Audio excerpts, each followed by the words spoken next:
When Stranger Things came out, it looked like something that I would not like. I don't remember what it was, but everyone was telling me, this is the show that you would like. This is made for you. But I don't know. I would watch the previews and I would think, maybe it's the horror element. I don't know what it is, but I don't want to give it a try. But everyone I knew wouldn't stop harping on it. Greatest thing ever. Not only that, specifically made for you, Kevin. You would love this. Of all people on the face of the earth, it's for you. I finally relented and said, look, if they release the entire season, because there was only one season at the time, if they release the entire season on a DVD box set for $10 and have it right at the register as I'm buying other stuff and it's staring me in the face, I'll pick it up and I'll give it a shot. Within less than a week, it was there, right at the register, $10, full set, right here. I'm not kidding. It's like they were doing it out of spite. I have to pick it up now. I made a promise. So I did. And I'm like, okay, I'm going to give it an open mind and watch it. Put it in, started watching from episode 1, and I guess it just seemed like it was forced nostalgia to me. Like, hey, it's all that early 80s stuff you like, Kevin, right? I don't know, it just seemed forced. But I'm trying to plod my way through it. Night after night after night after night, I'm trying to get through this season. I'm doing nothing but just sitting and watching it. I'm not being distracted. I'm not flipping through things on my phone or on my laptop or anything. I'm just watching it. Nothing but watching it. And finally, I realized it's never going to end. It never is going to end. And I wanted it to end so badly. I posted on Facebook. I said, oh my God, I'm watching the first season of Stranger Things. And everyone jumped on there. Oh man, I envy you. You're getting to watch it for the first time. You are going to love this. And I said, no, I'm here to say this thing never ends. It never ends. There's only 8 episodes in the first season. I watched 7 of them, ejected it, put it away. I said, I can't do this to myself. I don't know what's happened in these 7 episodes, and I don't care. I don't want to see how this concludes. I never want to watch this again, ever. Later on, the conversation came up at dinner with friends. A girl we knew from work, a friend of ours, was out with us, and she said, oh man, have you been watching Stranger Things? Now, there were many seasons in, and I said, that's quite all right. I'm not, no. Look, I don't know you really well, but there's one thing I do know. This show is made for you. You would love this. I didn't get into it. I just like, okay, sure. Maybe I'll catch it sometime. I didn't want to get into it. She's since passed away, and now I kind of feel like I should go back and watch it again or something. I don't know. No. But that was it. It's okay. It'll survive. Everybody loves the show. They're doing fine without me. I'm doing fine without it. And then I was at Target again, and I saw a book. This book. This looks cool to me. Let's put it on the other camera. Like, okay, cool. Dungeons and Dragons. Look, you can feel. This is like engraved, like you were drawing on a piece of paper over top of your book, and then it got pressed into it. Same thing with this. These drawings, the stickers. I'm like, this is pretty cool, but it says Stranger Things. What's going on here? I don't want a Stranger Things thing. And I flipped it open.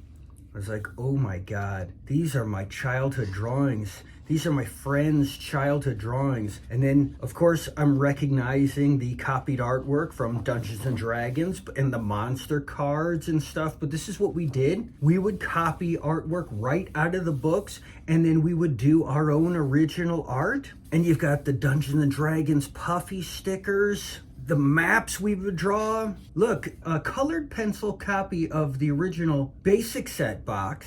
But I'm flipping through and I'm like, I recognize not just all of the actual stuff that they've taped in, but the puffy stickers, of course, but the drawing. Oh, see, I had these record sheets, had all this, but with the writing on it in like child or preteen handwriting. But the drawings, the actual art style that I swear every creative young boy drew in. If you like to draw and you were a kid, this is as good as it got. And we all drew like that. I swear they colored pencil recreations of actual art. This is how you learned how to draw. Ask Mike. Look, I would ask Mike everything when I was a kid playing D&D. But I was flipping through this book. Look, it's like a Smurf warrior. I was getting, I don't know, what do you say, like emotional a bit? It's like they found one of mine and my friends, all of our books, our personal D&D stuff. Somebody had found all of it and our original drawings from when we were kids. And I was like, how did they do this?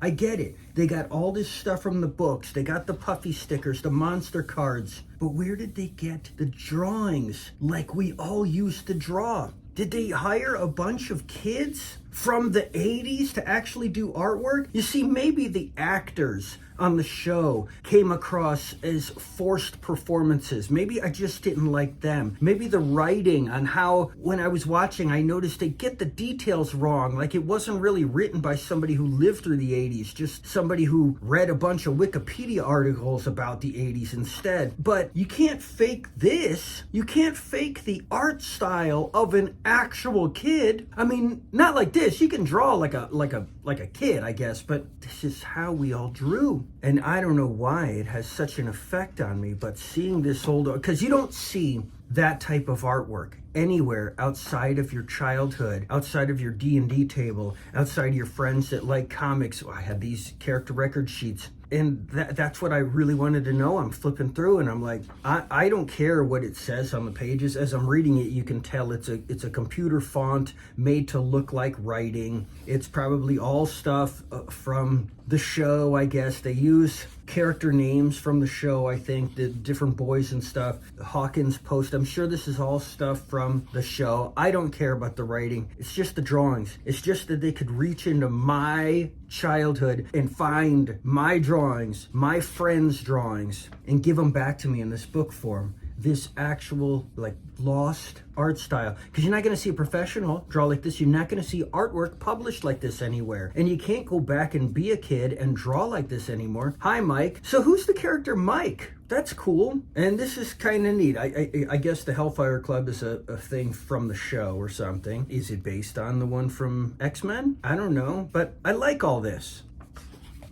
Well, I looked in the credits and I found that the artwork is all done by one guy, Donato Giacola. I looked him up. I recognized his stuff. He does these beautiful paintings for Dungeons and Dragons and one of those collectible card games, Magic the Gathering, right?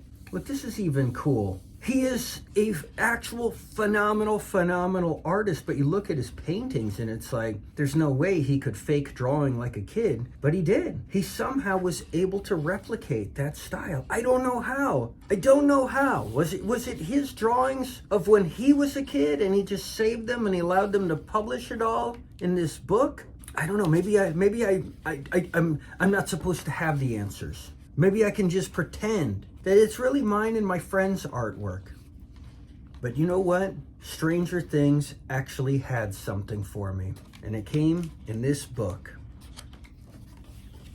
It's not really the show or anything people would think I would like. It's the fake childhood artwork of Donato Giacola in a hardcover book that probably came out after Stranger Things had 50 seasons. I don't know, but I love it. What do you think? I'll see you next time.